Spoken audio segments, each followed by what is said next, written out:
মমতা ব্যানার্জিও কিছু বলে না, বরঞ্চ এগুলোকে তাড়িয়ে তাড়িয়ে উপভোগ করে, তাই বেড়েই চলেছে। কিন্তু সুকান্ত একজন সুপুরুষ। মমতা ব্যানার্জি প্রধানমন্ত্রীকে বিধানসভার ভেতরে যেসব শব্দ ব্যবহার করছে, আমার মনে হয় এবার বোধহয় ব্যবস্থা নেওয়ার বোধহয় সময় এসেছে। যে অশুভ শক্তি বা অসুরে ভরে গেছে, সেই অসুর নিধন করো তুমি 26। তাপসদা, আপনাকে মাধ্যমে স্বাগত।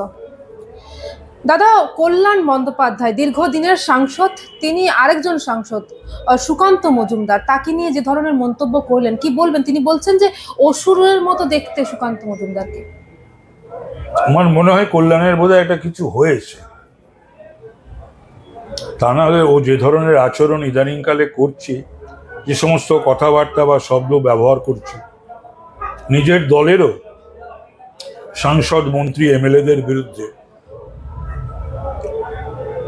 এবং অন্য দলের তো বটেই।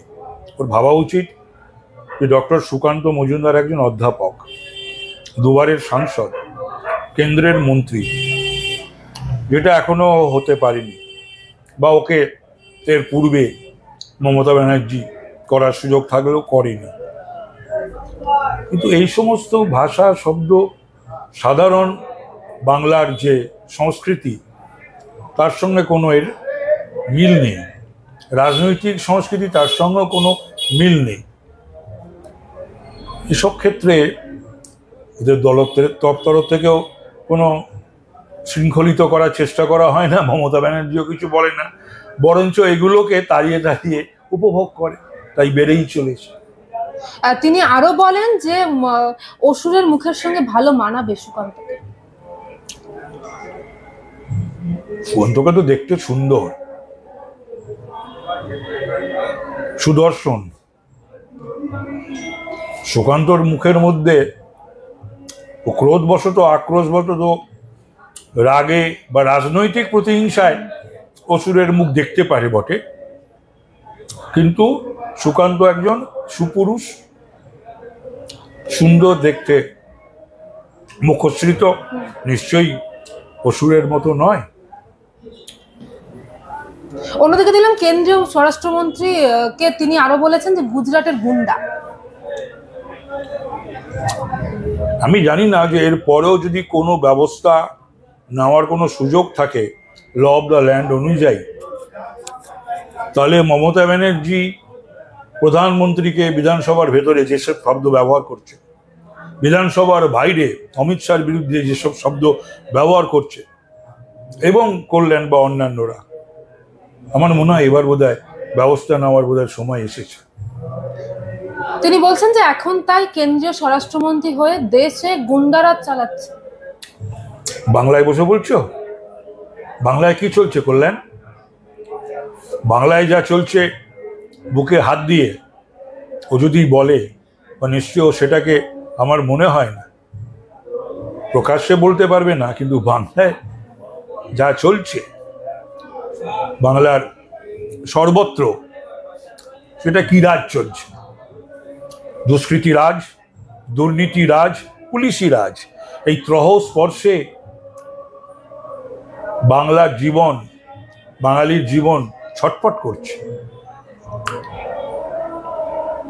তিনি বলছেন যে 26-এর ভোটে মমতা বন্দ্যোপাধ্যায় যেন অসুর দমন করতে পারে। আমাদেরও তো সে একই কথা। মায়ের কাছে তো আমরা দুর্গা পুজোতেও সেই প্রার্থনা, সেই প্রেয়ার, কালী পুজোতেও তো সেই প্রার্থনা, সেই প্রেয়ারই করলাম, যে মা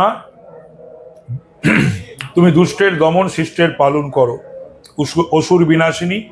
বাংলায় যে অশুভ শক্তি বা অসুরে ভরে গেছে, সেই অসুর নিধন করো তুমি 26। নাকি তিনি কল্যাণ বন্দ্যোপাধ্যায় বলছেন যে অনেক অসুর ঘুরে বেড়াচ্ছে, অসুর যেন দমন হয় রাস্তাঘাটে। অনেক না, সেটা ঠিকই বলছো, ভুল বলেনি, আমরা একই কথা বলছি। ও মনে হয় সে তৃণমূলী ওষুধেরই কথা বলছে। দাদা, এখানেই তো একটা প্রশ্ন উঠছে, দীর্ঘদিনের সাংসদ হয়ে তিনি এভাবে কুরুচিপূর্ণ মন্তব্য স্বরাষ্ট্রমন্ত্রী থেকে সুকান্ত মজুমদারকে করছেন। আমার মনে হয় ওর কিছু হয়েছে। ব্যক্তি আক্রমণ কেন? সেটা কি হয়েছে আমি বলতে পারবো না, কারণ আমার সঙ্গে তো এখন কোনো যোগাযোগ নেই। যোগাযোগ যদি থাকতো সামনাসামনি জিজ্ঞাসা করতাম। এর আগেও আমরা দেখেছি তৃণমূলের অনেক নেতা মন্ত্রীদের, তারাও ব্যক্তিগত আক্রমণ, অনেক যেখানে আমাদের রাষ্ট্রপতি রয়েছেন তাকেও উল্টোপাল্টা মন্তব্য করা হয় তার সম্বন্ধে, আবার স্বরাষ্ট্রমন্ত্রীকে ধরনের মন্তব্য কেন? এদের আসলে যে শিক্ষা, যে সংস্কৃতিতে শিক্ষিত হওয়ার কথা, বা বাংলার যেটা গরিমা, বাংলার যে শিক্ষা বা সংস্কৃতি, সেটা বোধহয় এখনো ওদের স্পর্শ করেনি বলেই এই ধরনের মন্তব্য, কথাবার্তা বলে। ঠিক কেন ব্যক্তি আক্রমণ? এটা রাজনৈতিক ক্রোধ থেকেই আসে। যখন রাজনৈতিকভাবে মোকাবিলা করতে পারে না বা যুক্তি থাকে না, যুক্তি হারিয়ে ফেলে, তখনই এই সমস্ত ভাষা বা শব্দের আশ্রয় নিতে হয়।